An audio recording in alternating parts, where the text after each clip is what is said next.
I like how I have a fake teacup right here because I'm always playing tea parties with Esme next to the real coffee cup. Oh my god, so much to do. And no more arms to do them with. So as you can see, this face, guys, we've had a rough week. Holy smokes. If you follow me on Twitter, then you know that, yeah, it's been crazy. So I'll just give you the lowdown. So Esme has been sick with the flu, cold, runny nose, her voice is kind of getting scratchy for a couple of days. So, I mean, I feel like it's just a snot factory in my life, you know? Well, try to keep a 2.5-year-old away from her 2-month-old brother. Not gonna happen.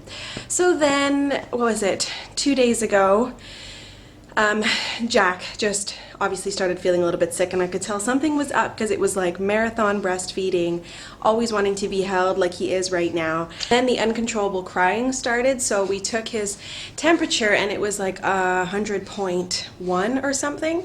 And being that he's only 2.5 months old, you can't like just start pumping them full of medicine. You gotta go check it out. So I went to the clinic, lo and behold, it was lunchtime, there was no doctor there. I'm like, ugh. So I thought, well, screw it, I'm already out with him, I'll take him to the hospital. So I took him to the hospital, yes, high fever, obviously the beginnings of a cold, like what Esme had. So they gave him suppository to like bring down his fever. And yeah, and then gave me a bunch of meds to help basically just keep his fever low. So then what happened next, little guy? Look at this little face.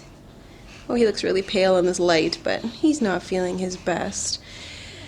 So fine, that's fine. So I've got 2 sick kids. I'm thinking, okay, I got this, I can handle it. My husband is working, whatever. And then yesterday, so Tuesday morning, I woke up and my head was kind of hurting because obviously I'd been playing musical beds, jumping between Esme's bed and then just back to my bed with Jack and breastfeeding all night. I was like, wow, that was a rough night. And then I started to feel like really sick. And forgive me, I'm swaying because I've got Jack in the carrier here. I crawled back into bed and then I started getting the chills and feeling really sick. And then I noticed that my breasts were sore and I was like, oh my god, I'm getting mastitis. So I've had the beginnings of mastitis, like never full-on mastitis before, like when I had Esme, when I was breastfeeding Esme. So I just grabbed Jack, crawled back into bed, started getting the chills. I told my husband, you have to go get me some medicine. So he went to the hospital to go see my doctor, got me some antibiotics. I literally went from like, oh, I have a headache to like, oh my god, I've been hit by a truck, I think I'm dying in the bed with Jack. Like, it sounds dramatic, but seriously, it happens really quick.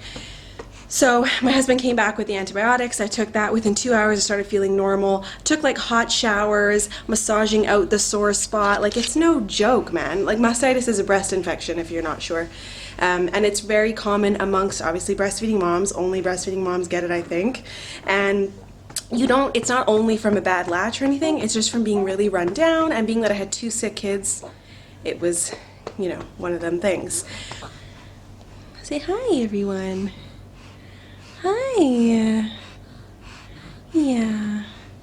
He kind of sounds a little bit like a pug. He's not feeling so good. So yeah, and then this is where it gets better. So I was like, okay, here we are, Wednesday. I could totally get my life back in order. I'm feeling normal. We get up and Esme's arm is hurting. Well, yesterday as she was playing around, she kind of wiped out. She fell over her little potty. I don't know. She's bringing it out into the living room these days. Yeah, so she's hurting her arm and she's not putting any pressure on it. And I'm thinking, oh my god, she's broken her arm. So my husband got her together and I just heard word that it's not broken, but rather a dislocated elbow. So she's done that twice before, so I think she's just like susceptible to it now. So yeah, that's my life. You know, my cleaning lady was here yesterday and every single room in my house looks like a bomb exploded. Oh, being sick is horrible. It's like the whole family is out. And the irony about all of this is like I never get sick. And the kids, obviously they get sick. But usually it's my husband, and here we go. Mama's down and out for the count. So here's my living quarters for the moment. Bouncy ball where I bounce Jack all day. Coffee, which I've been working on for the past hour. Parenthood is not glamorous by any means, but I mean, it's so easy to look at people's Instagrams or to look at people's Facebook and their photos and think, oh, it's so wonderful, wouldn't it be magical to have children and stuff? Well, let me tell you, every day is not unicorns and rainbows, okay? Sometimes it's really hard. Like today, I'm thinking, It's 10 a.m. I'd showered, which was awesome, but I hadn't even had a coffee yet. Like, that's not right. That's like gotta be a sin. But you know what? I do have some good friends. I tell you, 2 of my friends came by and dropped off goodies for me because they saw I wasn't feeling so good. So I tell you, takes a village. Sometimes it takes a village. All right, so sorry for my little vlog today, but at least you saw our faces, at least some of us. And I hope to have a regular video up on Sunday. So I will see you guys then. Bye.